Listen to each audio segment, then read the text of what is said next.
Hey, Calamar 1988 here. You might be able to hear the rain in the background. There's a storm coming through Florida right now. I'm hoping to be able to go swimming tomorrow, but it might be thundering. It's not supposed to be a thunderstorm, but hey. Anyway, yeah, if it thunders, they make you get out of the pool. But anyway, let me go ahead and get back to town to what this video is about. This is my deconversion video. I'm going to make two of them because I have to give a pretty long story to it. So I might as well get into it. When I was about 7 or 8, I was very religious. I prayed maybe 3, 4 times a day. I believed totally that God and Jesus existed, and more than belief, almost. It was beyond just faith. I knew God. I felt God's presence. Now that I think about it, it felt just like Santa Claus. You see, my father, one night, he knew that me and my brother wanted a Super Nintendo. He came, so he saved up money for a long time actually to get that and to get the games that we wanted for Christmas. And he waited all night long having to fill up balloons until it filled every room of the house except for the room we were sleeping in, except for me and my brother's bedroom. And when we came out, the whole house was full of balloons. There was candy, and there was there were presents that me and my brother for some for specifically me or him, and then there was the Super Nintendo that we wanted so badly, and it was magic. It was at that moment I knew Santa Claus existed. Now, I didn't know that, my father stayed up. I didn't know that. It just seemed physically impossible that so many balloons could have been filled by one man in part of a night. I mean, we didn't sleep that long. I mean, we got up early in the morning, like kids usually did. And it felt like it's physically impossible that any other explanation could make sense for this. There's no way Dad would do that. It's obviously Santa Claus. I was 7 at the time, so didn't think too hard about it. When I went to church, I had the same kind of feeling, but even more, because the grown-ups really faithfully believed it just as much as kids did about Santa Claus. They believed it 100%. And because of that, I believed it as well 100%. I felt it. I needed it to be true because, well, it just comforted me. It was perfect. God was wonderful in every single way. I didn't read the Bible. I read parts of the Bible in church or in Bible study or in Sunday school, but I never really read it. And when I was about 8 going on 9, I started to have a few health problems, and I became more religious, if you can even imagine it. I prayed more, and I got to the point where about 14 years old, I had many health problems, and I got extraordinarily religious. I mean, to the point where I prayed over and over again, and over and over and over again. I thought about, religion, about Christ, about the Bible all the time. I wanted to go to the church. I felt Jesus. I knew it was real, and more importantly, I needed it to be real. It reminds me of something that the thinking atheist, or that Phil Hellions has said, where like Phil Hellions said that it's kind of like a drug for a painkiller for people who are suffering. Well, I was suffering, and it was a painkiller for me, and I sure as hell wasn't going to let go of that painkiller. But I've always, at least I'd like to think, was I know it all. I loved learning about biology when I was a kid, around 8 as well. I went with my mother when she was going for her master's degree.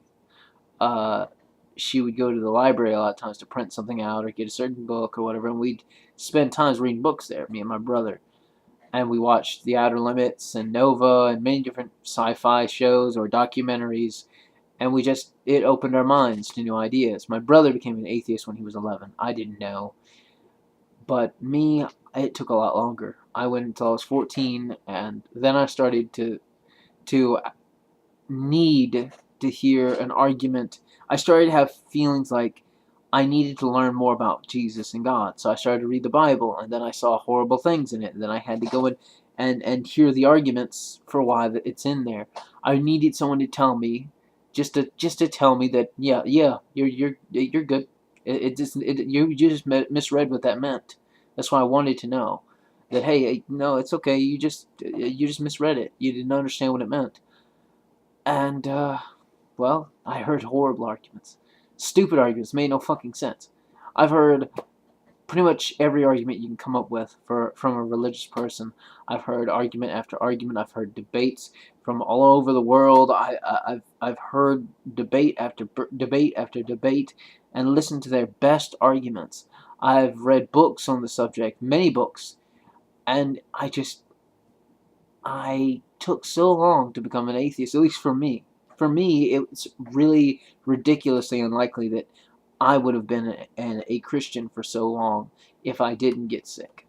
Because I got sick, it took so much longer for me. It wasn't until I was 16 that I could really say that I was atheist, that I didn't believe anymore. I was done. I was done with Christianity. I wasn't afraid anymore, or I should say, it was.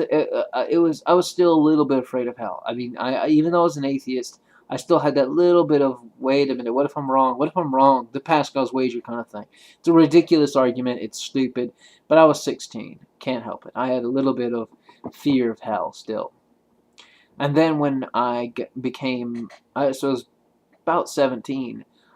I heard all the horrible. I thought about it myself. By then, I had already figured out why Pascal's wager was such a horrible argument, and also, I had I already listened to arguments against Pascal's wager as well from other people, different arguments.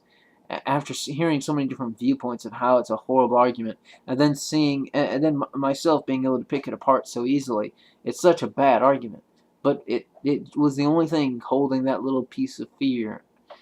And then one other thing that helped really get rid of the fear of hell for me was it was a video. I can't remember who did it. It was a video I saw. I never thought about the biological systems of the nervous system, of that if you don't have a body, you can't feel pain. If you were a soul that was bodiless, you cannot feel pain by very definition. You cannot. It's just not possible. You don't have a nervous system, you do not feel pain. Period. If you do feel pain, somehow, you will get used to it. It is a natural thing in your mind. Your brain will naturally get used to pain. Personally, I got used to pain from surgeries or whatever, and I got used to it. I know what horrible pain can feel like. Personally, I've gotten much better because of physical therapy and focusing my mind to deal with pain. And that's another reason probably why I was able to overcome the extreme religious tendencies that I had, was because I started to use my mind to focus, to really go, what is the core of this issue about, let's say, abortion, about gays, about whatever, about politics, economics, about geopolitics, about all the different ranges of thought. I really started to bring rationality and my mind to bear upon it. And it really opened my eyes. I really started to think, wow, if I just, for a second, just think about it rationally, not just let your emotions run free, not believe something just because you want to or you need to, or whatever the reasons for different beliefs and different ideas. Look at it rationally, at the evidence. And once I did that, brought that to bear on religion in every way, shape, and form, I had no fears. I still don't. I have no fears for any religion's hell. One thing that Thinking Atheist said once was, once he learned about, he never feared the gods of any other religion. Why should he fear the gods of the religion he left? It was over for him. Oh no, that was Matt Dillahunty. But that's the kind of feeling I had. Anyway, let me go and end this video. I'll put it in 2 parts. Bye.